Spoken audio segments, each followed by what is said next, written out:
Continuamos entonces con nuestro análisis financiero, ya luego de haber abarcado lo que es el análisis horizontal y vertical. Vamos a incorporar ahora nuevas herramientas a nuestro kit. Y en esta oportunidad les quiero traer una serie de fórmulas que nos van a permitir ver el panorama respecto a cómo la empresa se está manejando a nivel de liquidez y solvencia, cómo se está gestionando su actividad y el proceso productivo, cómo se están manejando los niveles de deuda y la rentabilidad que está generando las operaciones e inclusive la misma deuda. Es importante incorporar estos elementos porque son más específicos y se van a dar cuenta que realmente los cálculos son muy sencillos. Vamos a utilizar una serie de indicadores o índices financieros para darle más robustez y poder entonces generar un informe mucho más completo. Además de lo que ya vimos en los videos anteriores que nos dieron como una visual previa, inicial o diría preliminar. Muy bien. Para hablar de los indicadores financieros, yo tengo que hacer mucho hincapié en esta frase que está aquí, porque estamos hablando de una lista de razones, son unos cocientes, que incorporan diferentes partidas de los estados financieros para poder mostrar la relación existente que tienen.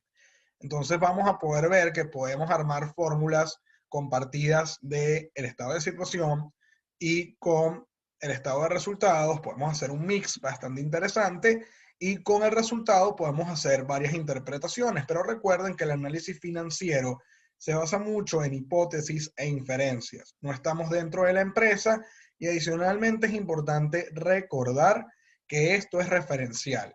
¿Por qué? Porque los indicadores se basan en estados financieros que ya fueron emitidos, tienen transacciones que ya ocurrieron, son data del pasado.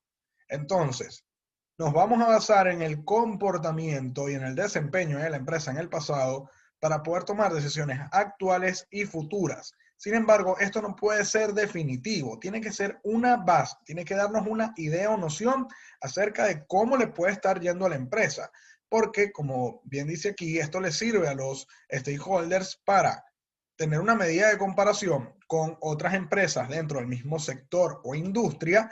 Esto se conoce como benchmarking y permite anticipar, más esto no debería ser definitivo, no se lo pueden tomar demasiado a pecho, demasiado en serio, porque puede ser un análisis que no sea acertado. Cuando se habla aquí de anticipar condiciones futuras de la empresa y poder tomar decisiones en la actualidad, yo diría que puede ser, como les digo, una idea. Sin embargo, lo que digan estos resultados y estos números no se tiene que tomar demasiado literal, porque no garantiza que así es como la empresa se va a comportar en el presente y en el futuro. Estos indicadores, como estamos hablando de una lista, se pueden clasificar de la siguiente manera, como ya lo habíamos expuesto en la lámina anterior. Y aquí lo que vamos a abarcar en este tema número 4 son estos tres que estoy resaltando. Ya que vamos a hablar de lo que es la eficiencia o la gestión del proceso productivo, más que todo en el corto plazo, en el tema número 5, cuando gestionemos recursos financieros en el día a día. Aquí nos vamos a concentrar en lo que es la liquidez, lo que es el endeudamiento y lo que es la rentabilidad, e inclusive vamos a hablar un poco de lo que es la productividad. Muy bien, ¿qué vamos a hacer? ¿Cuál es el proceder? Yo les voy a ir lanzando, bueno, más que lanzando, les voy a ir presentando, mejor dicho, las fórmulas. Cada fórmula va a tener su interpretación. Hay algunas que tienen inclusive un rango razonable de valores y vamos a estar conversando qué significa cada uno. Como les he comentado, esta lista puede ser muy extensa y de hecho, dependiendo del tipo de empresa, se pueden hasta hacer indicadores a la medida. Aquí vamos a tomar una serie de índices que son generales y que considero que son los más relevantes a la hora de analizar un negocio. Vamos a comenzar con los indicadores de solvencia o liquidez. Es importante que se manejen estos conceptos, porque esto es lo que va a determinar si una empresa se mantiene operativa. No podemos hablar de largo plazo si no nos mantenemos solventes y líquidos en el corto plazo o en el día a día. Entonces, ¿qué sucede? Estos indicadores miden la capacidad que tiene la empresa para hacer frente o para poder cumplir o cubrir sus obligaciones o deudas a corto plazo. Es importante diferenciar que una cosa es la solvencia, que es esta capacidad, ¿verdad?, de poder cubrir las deudas, y la liquidez es con cuánto dinero contamos a la mano para poder pagar en el momento que toque. Ya luego vamos a ver en el tema 5 cómo vamos a gestionar los activos para que se vuelvan líquidos para poder pagar al vencimiento los pasivos.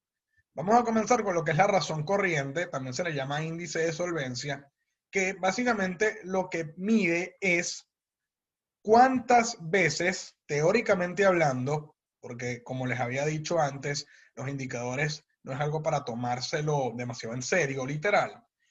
La capacidad teórica que tiene la empresa para poder cubrir los pasivos corrientes con sus activos corrientes. Recuerden que corriente implica que son activos a corto plazo. Por ejemplo, el efectivo, las cuentas por cobrar, los inventarios. Y los pasivos corrientes son deudas a corto plazo, como por ejemplo las cuentas por pagar con proveedores, los salarios por pagar pendientes, todos los gastos acumulados o cuestiones pendientes que se vayan a pagar en el transcurso del año.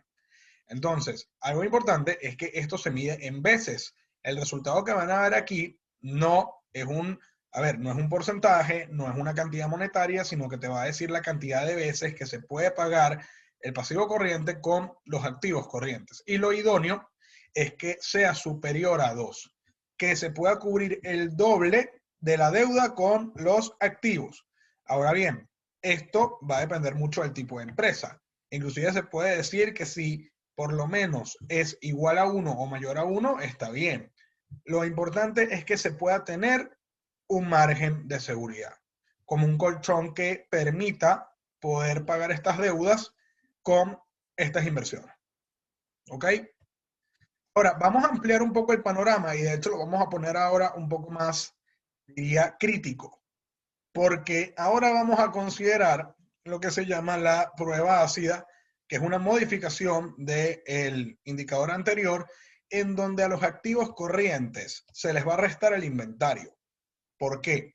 Porque se dice que el inventario de mercancía es el activo corriente menos líquido. Y cuando hablo de liquidez, no me refiero a agua, me refiero a la capacidad que tienen los activos para volverse o convertirse en efectivo.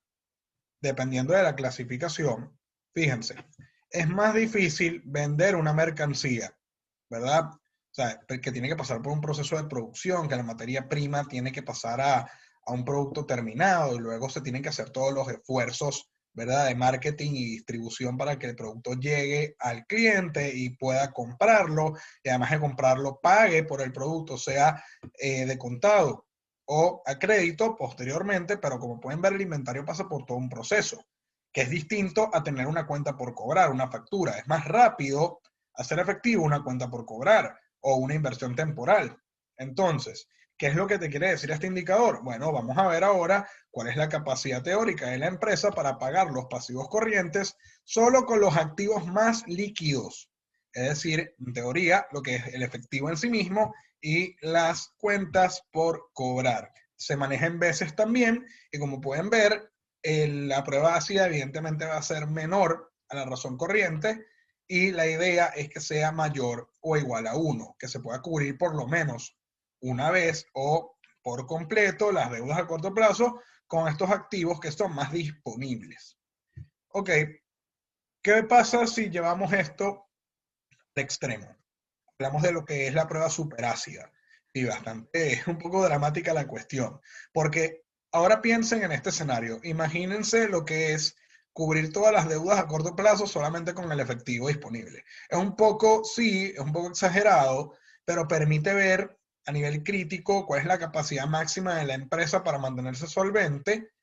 Entonces se maneja en veces igual y aquí por lo menos lo que debería pasar es que, y aquí tuvo un error, lo que sería PSA debería ser mayor o igual a 0,5, que se pueda por lo menos cubrir la mitad de las deudas con el efectivo disponible. Y esto va a depender mucho de cómo se manejen los recursos financieros en la empresa.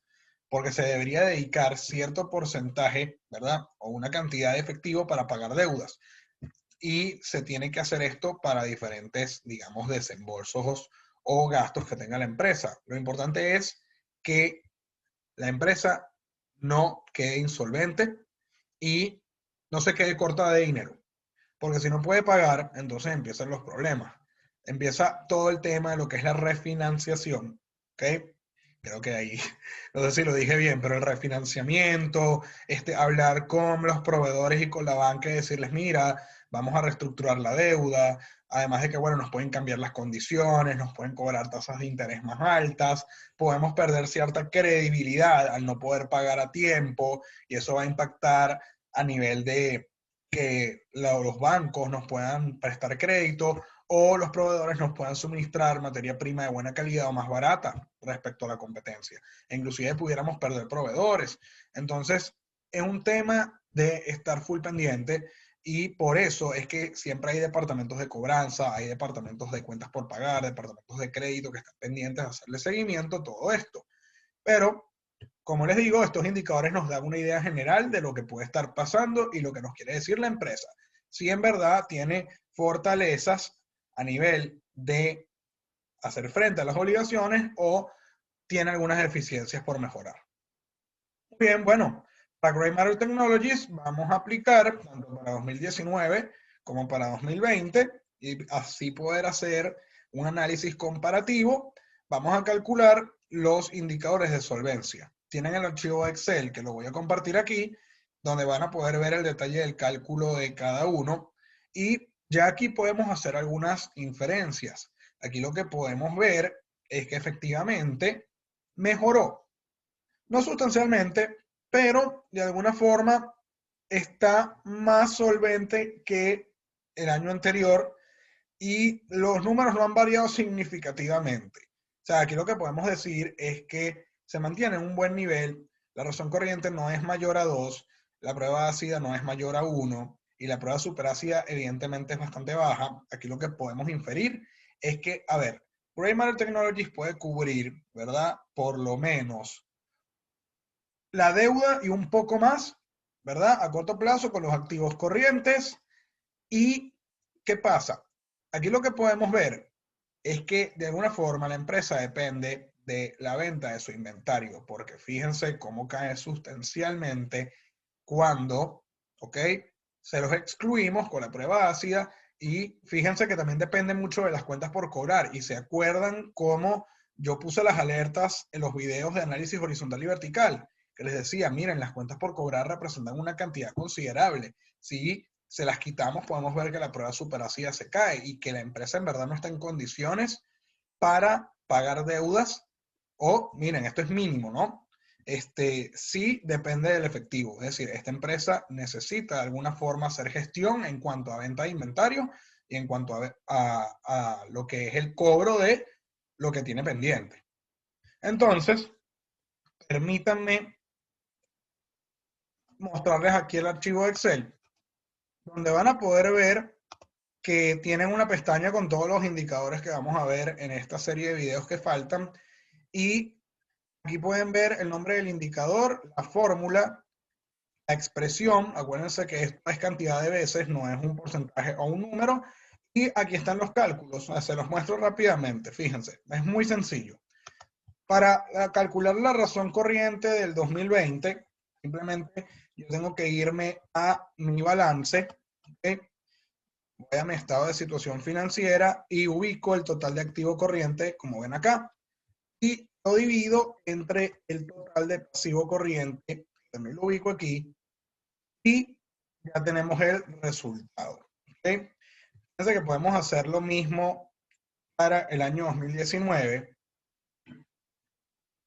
Simplemente, ¿qué hacemos? Vamos a nuestro balance y ubicamos la información.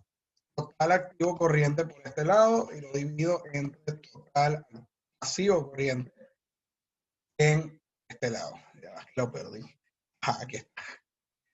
Y aquí tenemos los resultados. Ahora bien, podemos hacer lo mismo con la prueba ácida. Básicamente, ¿qué se va a hacer?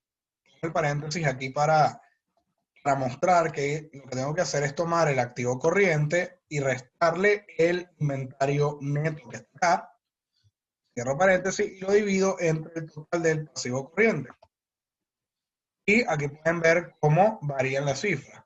Ahora, mucho cuidado, porque depende del archivo que tengan, ustedes pudieran hacer este arrastre, pero como pueden ver, aquí no me está tomando unos valores. Pero ya tengo aquí la fórmula base, ¿sí? Entonces esto me sirve para trabajar más fácil. Yo voy a mi balance nuevamente y tengo que ubicar el total de activo corriente. Como pueden ver, aquí está en F, por eso el arrastre no me funciona.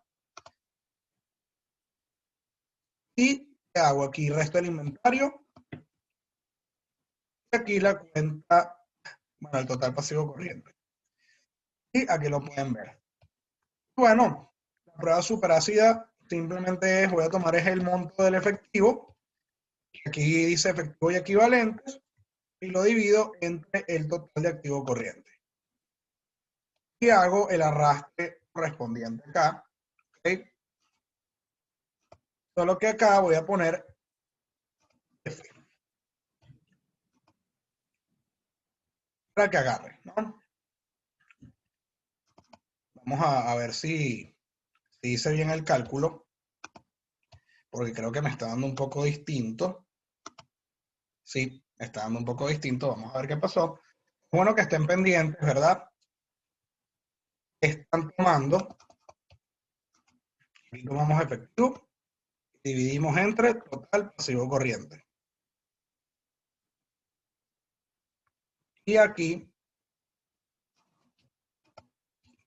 efectivo, dividimos entre total pasivo corriente. Y ahora sí. Bien, creo que con eso ya concluimos esta primera parte. Vamos a continuar con el resto de los indicadores financieros. Sobre todo, bueno, vamos a hablar de los indicadores de endeudamiento a partir del video que viene.